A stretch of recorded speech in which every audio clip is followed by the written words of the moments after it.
긴급 속보입니다. 사우디아라비아의 무함마드 빈 살만 왕세자가 직접 나섰습니다. 이제 난 확신한다. 네옴시티는 반드시 완성된다. 그 확신의 이유? 바로 사막 한가운데 등장한 한국식 휴게소 건설 현장 때문입니다. 세계 최정상급 엔지니어들조차 감탄하며 말했습니다. 이건 한국만 가능한 기술이다. 650조 원 규모의 네옴시티 건설, 그 핵심에 한국이 있습니다.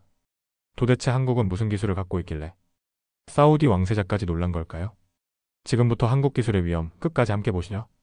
중동의 한국 모래바람을 느끼고 싶으시다면 구독과 좋아요 부탁드립니다. 자, 그럼 시작하겠습니다. 안녕하세요. 저는 다니엘 리버스입니다. 미국에서 태어나 MIT에서 토목공학을 전공했고 지금은 뉴욕에 본사를 둔 글로벌 인프라 기업에서 프로젝트 리더로 일하고 있습니다. 그리고 오늘 제가 들려드릴 이야기는 사우디아라비아의 사막 한가운데에서 시작된 어느 프로젝트에 관한 것입니다. 이야기의 시작은 세계가 주목하는 네옴시티입니다. 총 650조 원 규모 사막을 도시로 바꾸는 전무후무한 프로젝트. 그곳에 저희 미국 본사도 주요 파트너로 참여하게 되었고 저는 미국 기술진을 대표하는 엔지니어로 선발되어 사우디로 향했습니다. 비행기에 오를 때만 해도 저는 기대에 찬 얼굴이었습니다. 이제 내 설계가 현실이 된다. AI 기반 자율주차 시스템, 무인 레스토랑 인프라, 그리고 고성능 태양광 발전 모듈까지. 모든 것이 이론적으로는 완벽했고 시뮬레이션도 수차례 검증된 상태였습니다. 솔직히 말해서 저희 미국 팀 내에서는 약간의 자만심마저 있었습니다. 우리가 중심이지? 그런 분위기였죠. 현지에 도착한 첫날, 저는 각국에서 온 팀들과 간단한 인사를 나눴습니다. 한국 팀도 그 자리에 있었습니다. 사막 외곽 휴게소 구역 담당이라고 들었습니다. 처음에는 솔직히 조금 무시했습니다. 중요한 구역은 아니라고 생각했거든요. 김도현 팀장이라는 분이 리더라고 했는데 조용하고 겸손한 인상만 남았습니다. 딱히 기억에 남을 만한 말도 없었습니다. 하지만 현실은 생각보다 훨씬 험난했습니다. 사막의 환경은 기술보다 더 거칠었습니다. 모래바람은 예상을 뛰어넘었고 낮에는 47도를 넘나들다 밤에는 12도까지 떨어졌습니다. 저희의 자랑이던 AI 센서가 모래에 막혀 오작동했고 태양광 패널은 고온의 효율이 급격히 저하되었습니다. 냉각 시스템은 열기를 버티지 못하고 자주 멈췄습니다. 문제는 곧바로 본사로 전달되었습니다. 설계에 문제가 있는 거냐? 시뮬레이션과 왜 다르냐? 변명의 여지가 없었습니다. 우리는 현장을 얕봤던 겁니다. 캠프에서의 밤은 고통 그 자체였습니다. 야전본부의 에어컨은 도착 이틀 만에 고장이 났고 텐트는 사우나처럼 달아올랐습니다. 땀은 계속 흘렀고 침낭은 마치 젖은 수건 같았습니다. 저는 바닥에 앉아 한참을 멍하니 있다가 이렇게 중얼거렸습니다. 이게 왜 이렇게 안 풀리지? 며칠 후 장비 점검 문제로 현장을 벗어나 외곽 구역에 갈 기회가 생겼습니다. 거기서 저는 한국팀이 만든 휴게소를 처음 보았습니다. 거친 사막 위에 믿기 어려운 시설이 있었습니다. 태양광 쉘터는 단순히 햇빛을 가리는 구조물이 아니라 실시간 기온 감지 시스템과 연동되어 내부 냉방을 조절하고 있었습니다. 그리고 그 안에는 실제로 시원한 공기가 흐르고 있었습니다. 물이 없는 사막에서 정수 시스템이 작동 중이었고 전력은 자가 생산 중이었습니다. 저는 충격을 받았습니다. 이런 시스템을 어떻게 여기에? 김도현 팀장에게 조심스럽게 물었습니다. 그는 조용히 웃으며 말했습니다. 사막에서는 버틸 수 있는가가 가장 먼저입니다. 그 말은 제 머리를 강하게 때렸습니다. 우리는 기능만 설계했지 생존을 고려하지 않았던 겁니다. 그리고 며칠 뒤 뜻밖의 장면을 목격하게 되었습니다. 사우디 관리 중 한 명이 한국 휴게소를 직접 찾았는데 놀랍게도 몇 분 뒤 그 안에서 낮잠을 자고 있었습니다. 시원한 공기와 조용한 공간에 진심으로 안도하는 표정이었죠. 그는 깨어나며 이렇게 말했습니다. 이런 게 도시 전체에 필요합니다. 그 말을 들은 순간 저는 우리가 놓치고 있던 진짜 본질이 무엇인지 알게 되었습니다. 그날 밤 김도현 팀장과 나눈 대화는 지금도 잊을 수 없습니다. 그는 이렇게 말했습니다. 기술은 사람을 위한 것이지 기술을 위한 게 아니니까요. 그 말을 듣고 저는 처음으로 우리 팀의 접근이 얼마나 일방적이었는지를 반성했습니다. 그날 이후 저는 조용히 한국팀의 작업을 관찰하기 시작했습니다. 그리고 놀라운 사실을 알게 되었습니다. 한국팀은 매일 저녁 그날 사용된 자재와 센서 반응을 기록한 수첩을 나눠가며 검토하고 있었고 작은 개선점을 매일같이 반영하고 있었습니다. 우리 팀은 일주일에 한 번 본사 회의에서 보고하는 게 전부였는데 말이죠. 또 하나 인상 깊었던 장면이 있습니다. 한국팀의 한 기술자가 벤치에 앉아 무언가를 계속 반복해서 체크하고 있길래 다가가 물었습니다. 뭘 하시는 거죠? 그는 말없이 태양광 판넬 위에 먼지를 손수건으로 닦고 있었고 이렇게 말했습니다.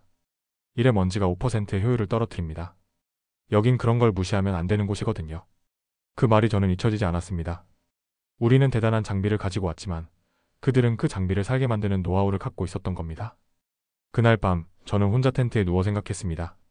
진짜 중심은 우리가 아니라 그들이 아닐까? 그 생각이 드는 순간 저는 완전히 다른 시선으로 이 프로젝트를 바라보게 되었습니다. 그리고 이제 제 이야기는 진짜로 시작됩니다. 태양광 패널 위로 퍼붓는 햇살은 더 이상 에너지가 아닌 부담이었습니다. 지표 온도는 50도를 넘어섰고 내부 냉각 시스템은 하루에도 몇 번씩 다운됐습니다. 이 정도 열기에서 작동하는 태양광 시스템은 아직 이론상으로나 가능하지? 현실에선 여전히 불완전하다는 걸 현장이 증명하고 있었죠. 게다가 부품 중 일부는 변형이 생기기 시작했습니다. 고열에 강하다고 알려진 신형합금도 사막의 현실 앞에선 그저 이론일 뿐이었습니다. 문제는 한두 개가 아니었습니다. 이번엔 로봇 주방 시스템이 멈췄습니다. 모래가 내부에 미세하게 침투하면서 회전축이 멈추고 팔처럼 움직이던 모듈이 중간에 멈춰버린 겁니다. 시연을 위해 방문한 사우디 정부 인사들 앞에서 로봇이 작동을 멈췄을 때 그 민망함은 말로 표현할 수 없었습니다. 그래서 이걸 사람들이 실제로 쓰게 하겠다는 겁니까? 그중 한 명이 그렇게 물었을 때 저는 아무 대답도 하지 못했습니다. 우리는 센서 보호를 위해 추가적인 실리콘 보호막을 적용했지만 그것조차 또 다른 문제를 일으켰습니다. 감도 저하가 생기며 차량 인식 속도가 절반 이하로 떨어졌고 단 한 번의 오작동으로 자동주차 시스템은 실내 불가 판정을 받았습니다. 센서를 감싸면 못 보고 벗기면 모래에 망가지고 마치 진퇴양난 속에 빠진 느낌이었습니다. 그 무렵 저는 우연히 한국팀의 작업 현장을 가까이서 보게 됐습니다. 정확히 말하면 몰래 본 것이었습니다. 그날은 센서 교체 요청으로 현장 순찰을 나갔다가 한국팀의 구역 옆을 지나던 중이었죠. 다들 무더위 속에서 작업 중이었는데 놀라울 정도로 질서정연했습니다. 사람들의 동선이 겹치지 않았고 무거운 자재도 전혀 소란 없이 옮겨졌으며 체크리스트가 일일이 종이에 기록되고 있었습니다. 정말 이상하게 조용한 현장이었습니다. 그 정숙함에서 오히려 강한 신뢰감이 느껴졌습니다. 작업대 위에 무심코 놓인 도면 하나가 눈에 띄었습니다. 설계 도면이었습니다. 순간 저도 모르게 걸음을 멈추고 자세히 보게 되었습니다. 그건 초기 설계와는 꽤 다른 모습이었습니다. 상당히 간결했고 많은 부분이 사막 환경에 맞게 수정되어 있었습니다. 열 차단용 패널 구조도 냉각관 매설 위치도 기존 매뉴얼과 달랐습니다. 그들은 본사의 지시를 그대로 따르지 않았습니다. 대신 현장을 기준으로 직접 도면을 다시 쓴 것이었습니다. 그걸 보는 순간 말할 수 없는 감정이 밀려왔습니다. 이게 진짜 설계인데라는 생각이 들었습니다. 반면 우리 미국 팀은 점점 무너져가고 있었습니다. 첫 문제들이 터졌을 땐 다들 우리가 고치면 된다는 분위기였지만 시간이 지나면서 분위기는 바뀌었습니다. 고장이 반복되고 일정은 점점 밀리자 서로 책임을 묻기 시작했습니다. 이건 설계 파트의 문제잖아. 아니야, 시공 쪽이 제대로 안 했잖아. 그렇게 핑퐁 게임이 이어졌고 제 위치는 점점 애매해졌습니다. 보고서는 제가 쓰지만 결정은 누구도 책임지지 않았습니다. 사람들은 하나둘씩 나 몰라라 하는 표정으로 빠져나가기 시작했습니다.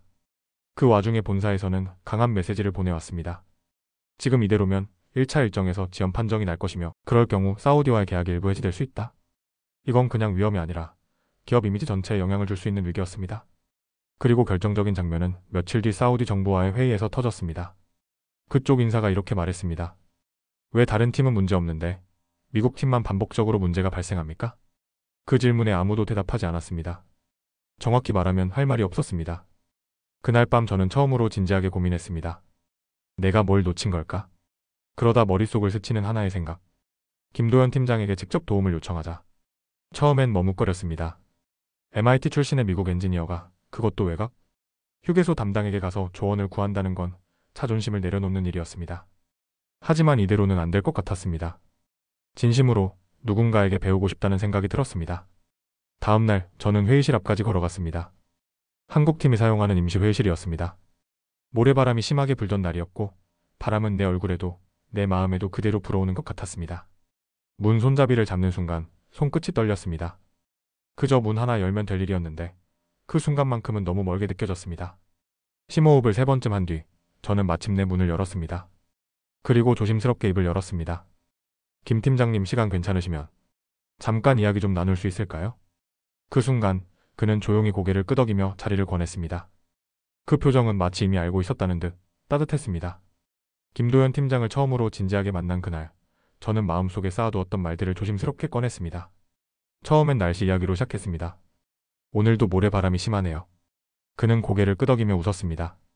여긴 사막이니까요. 하지만 이상하게 익숙해지더라고요.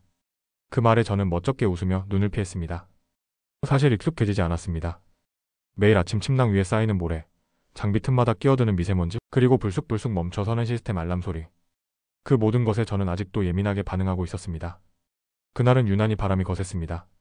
캠프의 천막이 바람에 출렁이고 식수보급선도 지연됐다는 보고가 올라왔습니다. 그런 상황 속에서 김도현 팀장과 마주 앉아 조용히 말문을 열었습니다. 사실 저희 팀이 지금 많이 힘듭니다. 설계도, 장비도 다 예상과 너무 다르게 흘러가고 있어서요. 말을 꺼내자마자 입술이 마르기 시작했고 손이 떨리는 걸 느꼈습니다.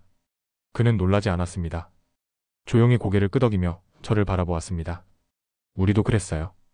처음엔 똑같았습니다. 센서가 말 안 듣고 장비가 높고 사람들이 탈진하고 그때 하나 배웠습니다. 기술보다 환경을 먼저 봐야 한다는 걸요. 그 말이 깊이 박혔습니다. 저는 늘 기술로 세상을 바꾼다고 믿었습니다. 하지만 지금 사막은 기술보다 거셌고 김도현 팀장은 그것을 먼저 인정한 사람이었습니다. 그의 작업실 한쪽 벽에는 사진들이 가득했습니다. 서울 지하철 9호선 개통 당시의 사진, 중동의 댐 건설, 아프리카 마을에서 태양광 시스템을 설치하던 현장까지.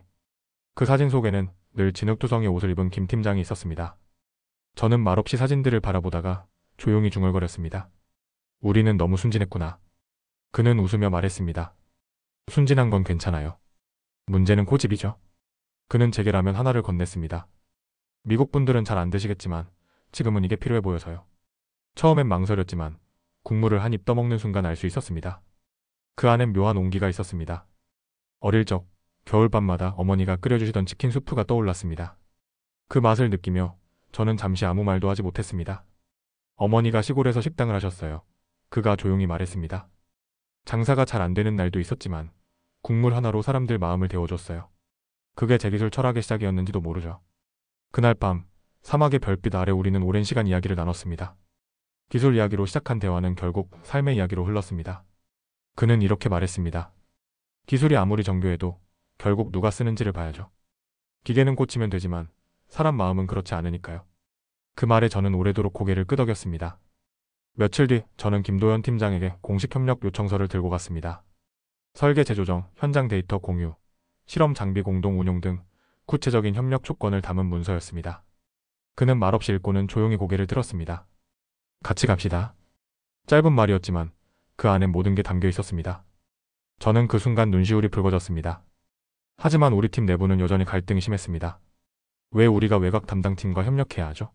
중심 기술은 우리가 만들었는데 그 자존심은 어디로 갔습니까? 회의는 감정적으로 흐르기 시작했습니다.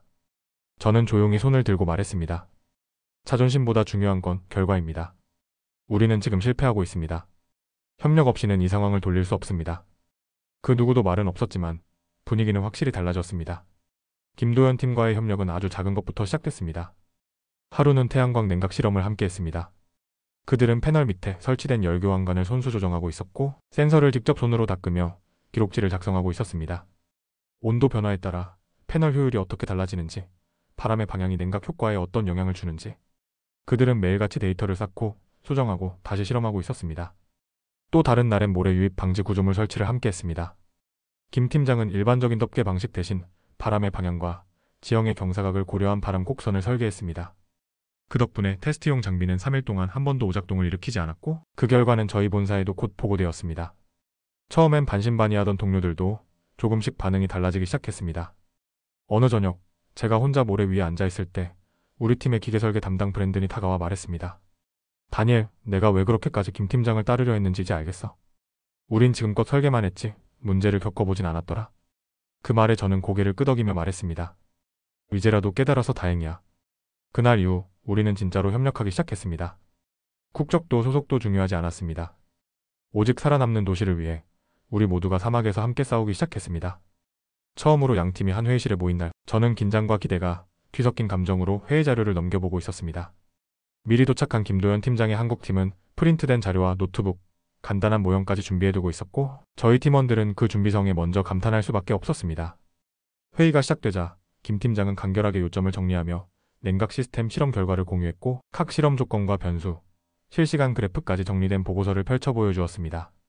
저는 그 정리력과 정확도에 진심으로 놀랐고 발표가 끝났을 때 자리를 박차고 일어나 박수를 치고 싶은 마음을 가까스로 참았습니다. 냉각 시스템은 마침내 성공적이었습니다. 태양광 패널 아래에 설치된 열 교환 장치는 공기 흐름을 효율적으로 제어하며 과열 문제를 해결했고 덕분에 패널 효율은 기존보다 무려 30% 가까이 상승했습니다. 김도현 팀은 그 결과를 정확한 온도 변화 수치, 전력 생성량 비교 그래프, 유지보수 빈도 변화까지 포함해 보고했으며 심지어 동일한 구조를 다른 지형에도 적용할 수 있는지에 대한 예측치까지 제시했습니다. 그건 단순한 실험이 아니라 확신에 가까운 설계였습니다. 저는 자리를 떠나며 조용히 중얼거렸습니다. 이건 단순한 기술이 아니야. 이건 배움이다. 동시에 진행된 AI 센서 안정화 작업도 성과를 냈습니다. 한국팀의 제안으로 센서 보호 코팅을 이중화하되 감도를 저하시키지 않는 나노 코팅제를 사용하고 센서의 위치를 기존보다 15cm 높인 구조로 조정했습니다. 처음엔 단순한 위치 조정이 무슨 효과가 있을까 싶었지만 실제로는 바닥에서 날리는 모래의 흐름을 벗어나는 결과를 만들어냈고 고장률은 60%에서 8% 이하로 떨어졌습니다. 그건 진짜 기적 같은 수치였습니다. 김 팀장은 그 결과를 보여주며 말했습니다. 환경을 바꿀 수 없으면 우리가 적응해야죠. 그 후로 저희 미국 팀은 건설 방식을 전환하기로 결정했습니다. 기존의 선형 설치 방식 대신 한국 팀이 제안한 모듈 건설 방식으로 접근했습니다. 하나의 작은 구역을 완벽하게 세팅하고 그 구조를 반복 복제해 전체로 확장하는 전략이었습니다. 이 방식은 관리 효율을 높였고 오류 발생 시에도 부분 대응이 가능하다는 장점이 있었습니다. 저는 브랜든과 제이슨에게 이렇게 말했습니다. 우리는 지금 설계가 아니라 유기체를 만드는 거야. 스스로 살아남는 구조를. 양팀이 기술적으로 협력하게 되면서 자연스럽게 팀 간 분위기도 달라졌습니다. 김도현 팀의 회의 스타일은 많은 것을 배울 수 있게 해주었습니다.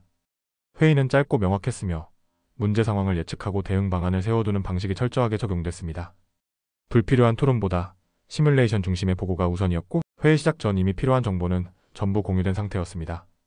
이 방식은 저희 팀에도 큰 영향을 미쳤습니다. 어느 날 회의가 끝나고 나서 미국 팀의 제이슨이 이렇게 말했습니다. 나는 이제 인정할게. 한국식이 더 낫다. 적어도 지금은. 그 말은 한국팀 전체에 깊은 인상을 남겼고 그날 오후 커피를 나눌 때 제이슨은 김도현 팀장에게 직접 사과하며 이렇게 말했습니다. 그날 처음에 우리가 당신들 무시했던 거 지금도 미안해요. 사막이라는 혹독한 환경에서 팀워크는 생존의 도구가 되었습니다. 점심시간이 되면 우리는 한 텐트에 모여 도시락을 나눠 먹기 시작했습니다. 김 팀장과 브랜든이 함께 테이블을 펴고 한국식 반찬과 샌드위치를 나란히 놓는 모습은 처음엔 조금 어색했지만 시간이 지날수록 자연스러워졌습니다. 웃음소리가 조금씩 늘어났고 어떤 날은 누가 더 빨리 장비 정비를 끝내는지 내기까지 했습니다. 언어는 달랐지만 표정과 손짓만으로도 충분히 통했습니다. 특히 인상 깊었던 하루는 프로젝트 중간 점검 보고서를 작성하던 날이었습니다. 저는 제 노트에 그날의 결과와 다음 단계의 전략을 메모하고 있었고 잠깐 자리를 비운 사이 김도현 팀장이 제 노트 한쪽 귀퉁이에 짧은 문장을 남겨놓고 갔습니다. 함께라서 가능했어요. 저는 그 문장을 한참 동안 바라보았습니다. 그리고 그 순간 우리는 하나의 팀이 되었음을 실감했습니다. 국가나 역할이 아니라 같은 방향을 향해 걷는 사람들. 그게 진짜 팀이라는 걸 처음으로 알게 된 날이었습니다. 그리고 마침내 우리가 함께 만든 센서가 제대로 작동하는 장면을 눈앞에서 목격하는 날이 찾아왔습니다.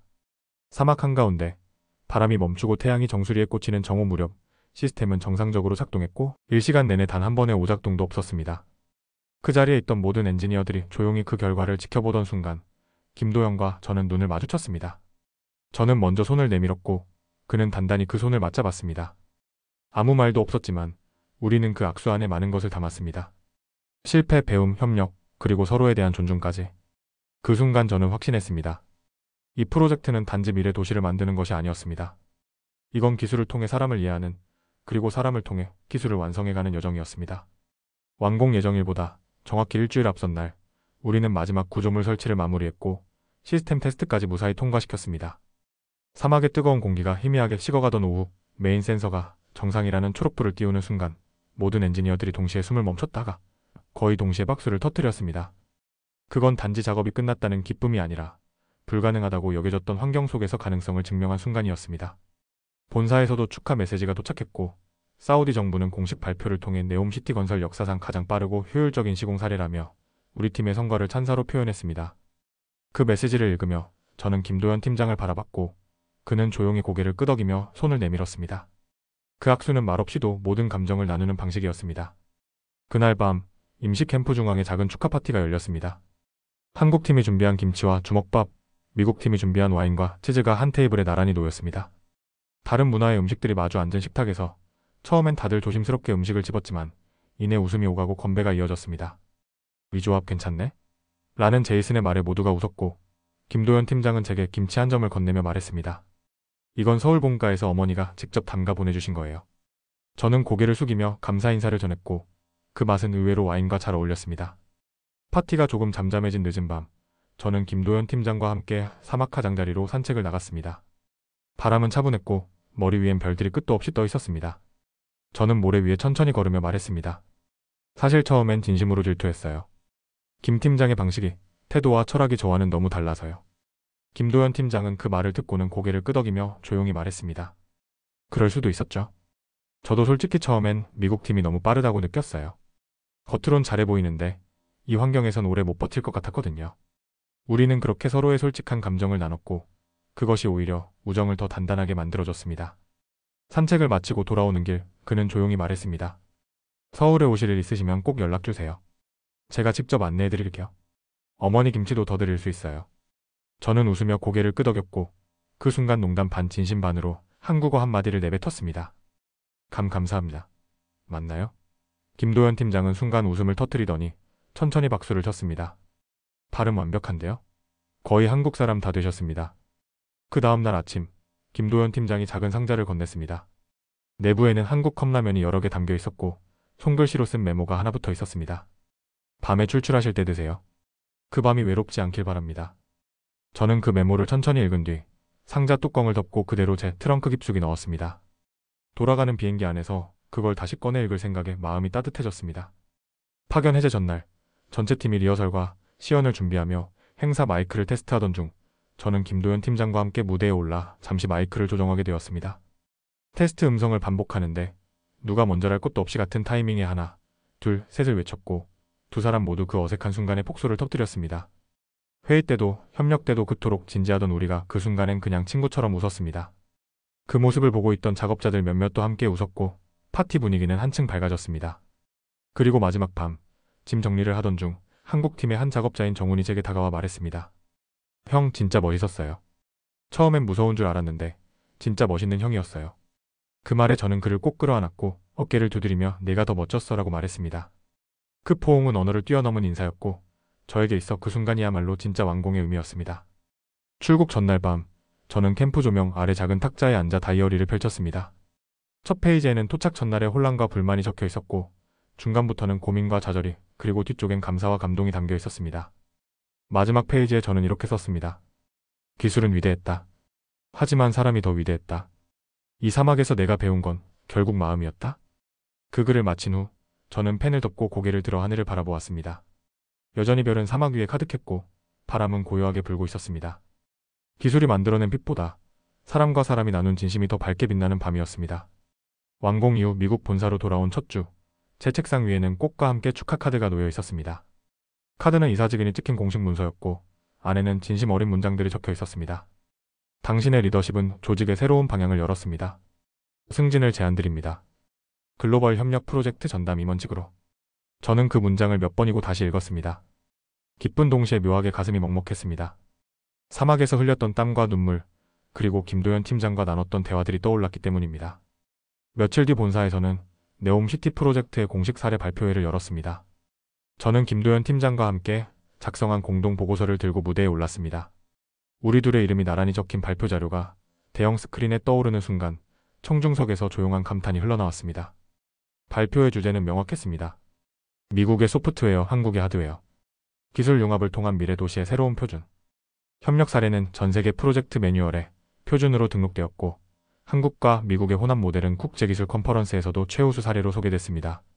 완공 기념 행사 당일, 저는 김도현 팀장과 함께 단상 위에 올랐습니다.